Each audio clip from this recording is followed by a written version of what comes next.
Hello, my name is Bruce Dorr and I'm one of the staff scientists that works on the third floor at Science North, and I'm standing in a created wetland. This wetland was actually created by the Junction Creek Stewardship Committee.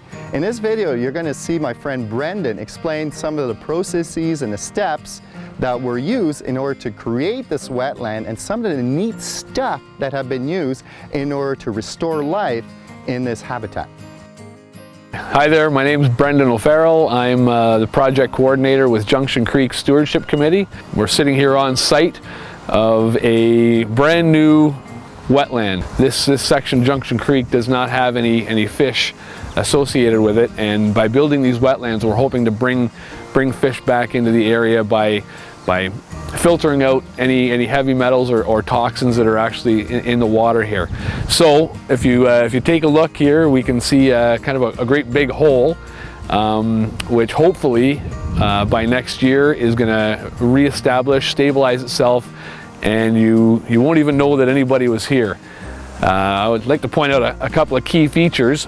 As you can see, this hole is it's sloped, and the reason it's sloped like that is because we want to have water in from the actual creek, filling up the wetland, and then there's a deeper hole in the back where during low flow periods and winter periods that's going to be completely filled with water, so that it's a refuge area for any fish or wildlife that use this wetland area. A couple other features that I'd like to point out are the logs, which have been embedded into the shore. They're about 2/3 of the way sticking out, and again, once this wetland fills up with water, which should be hopefully this fall, they'll be just underneath the surface, and fish will use that as habitat, as cover. Using wood also provides food for invertebrates, and invertebrates are a forage for fish. It's a key fish food. Couple other features are the roots, the root wads that you see sticking out of the wetland. These are a key component. They've been planted into the wetland. It's basically a tree inverted and stuck into the wetland, so that when the wetland does fill up, again, it's about 2/3 of the way. Water will come up 2/3 of the way on those little root wads, so it'll provide fish cover and habitat in the water, but also provide habitat outside of the water for things like turtles and bird nesting. There's a back channel that's been designed into the wetland so that if the wetland does overflow, water will overflow into that back channel, which also provides habitat, spawning habitat for fish in the spring. And then as the water recedes, those fry will move out into the wetland area. Cobble outlet, as well as over here there's a cobble inlet where the water comes in and goes out.